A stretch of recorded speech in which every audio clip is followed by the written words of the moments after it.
જો તમે આજની પૂરી વાર્તા સાંભળી લીધી ને તો હું તમને પ્રોમિસ કરું છું કે તમારી ઉપર કોઈની પણ નેગેટિવ વાતની અસર નહીં થાય. નમસ્કાર મિત્રો, સ્વાગત છે તમારું અમારી ચેનલ ઉપર.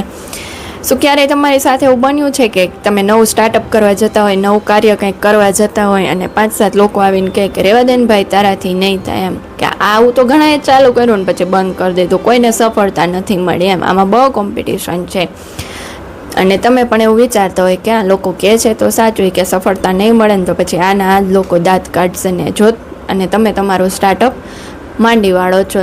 જો તમે આવું કરતા હોય ને તો આ વિડીયો તમારા માટે છે. એક સુંદર મજાનું જંગલ છે, ચોમાસાની ઋતુ છે, ઝરમર વરસાદ આવે છે અને આ જંગલમાં એક દેડકાઓનું ટોળું રહે છે. આ દેડકા છે ને વરસાદ આવે છે ને તો બહુ ખુશ થાય છે અને ઉછળતા અને કૂદતા જંગલમાં ફરે છે.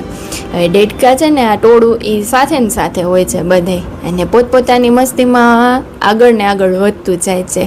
હવે આ દેડકા છે ને પોતપોતાની મસ્તીમાં હોવાથી આમાંના 3 દેડકા એક ઊંડા ખાડામાં પડી જાય છે ધ્યાન ન હોવાથી એમ. ત્યારે ઉપરના દેડકા જોવે છે નીચે કે આ ખાડો કેવડો છે, ઓલા પડ્યા છે, તો આ ખાડો કોઈ સાધારણ ખાડો નહોતો એમ, આમાંથી આસાનીથી દેડકા બહાર ન આવી શકે ને એટલો ઊંડો ખાડો હતો.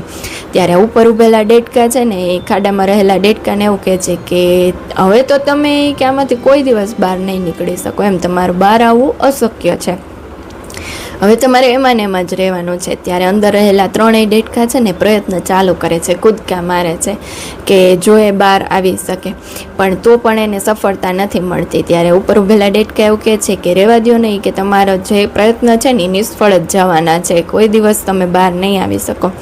ત્યારે અંદર રહેલા જે પેલો દેડકો છે ને એ આ લોકોની વાત માની લે છે કે આ સાચું કહે છે કે આપણે આમાંથી બહાર નહીં નીકળી શકીએ, આ ખાડો જેટલો ઊંડો છે.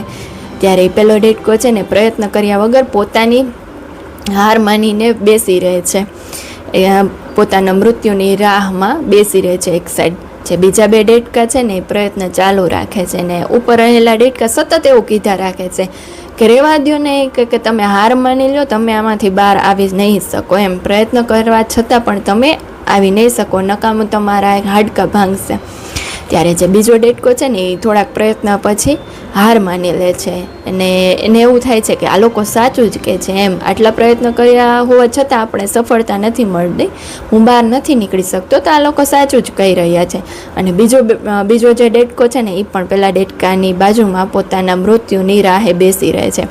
પણ ત્રીજો દેડકો છે ને એ સતત પ્રયત્ન ચાલુ રાખે છે, કૂદકો મારે છે, પાછો પડે છે, પાછો બમણી શક્તિથી કૂદકો મારે છે, વળી પાછો પડે છે. જ્યારે તે ખાડાની દિવાલ ઉપર ચડે છે ને તો એ લપસી જાય છે, કારણ કે વરસાદના કારણે એ પણ ભીની થઈ ગઈ છે અને માટી લસરતી રહે છે.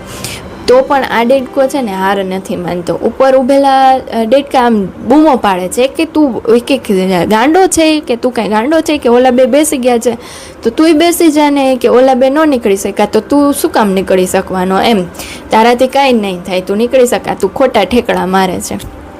પણ જે ત્રીજો દેડકો છે ને એ સતત પ્રયત્ન ચાલુ રાખે છે. 1, 2, 3, 4 એવી રીતે ઘણા પ્રયત્નો પછી એક જોરદારનો કૂદકો મારી અને એ બહાર આવી જાય છે ખાડાની.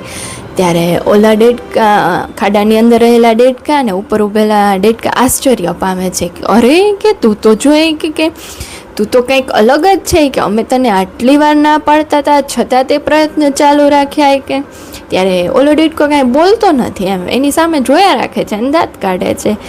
સૌથી મોટો ટર્નિંગ પોઈન્ટ છે ને વાર્તામાં અહીંયા જ છે. ત્યારે ઓલા દેડકાઓને ખબર પડે છે કે જે આ દેડકો છે ને ત્રીજો દેડકો એ સાંભળી જ નથી શકતો, એમ. હવે આ દેડકા એવું વિચારી લીધું કે જ્યારે ઓલા બૂમો પાડીને એમ કહેતા હતા ને કે તું નહીં કરી શકે, તું નહીં કરી શકે, ત્યારે આ દેડકાને એવું થયું કે હા, જો આ લોકો મને ચીયર્સ કરે છે કે હા તું કરી શકશે, તું બહાર આવી શકશે, એને પોઝિટિવ વિચાર્યું. ત્યારે એને એ દેડકો બહાર આવી ગયો.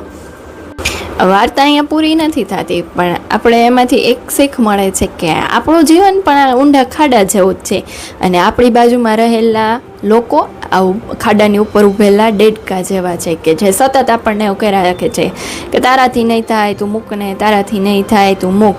પણ આપણે ઓલા જે ત્રીજા દેડકા જેવું બહેરું બની જવાનું છે.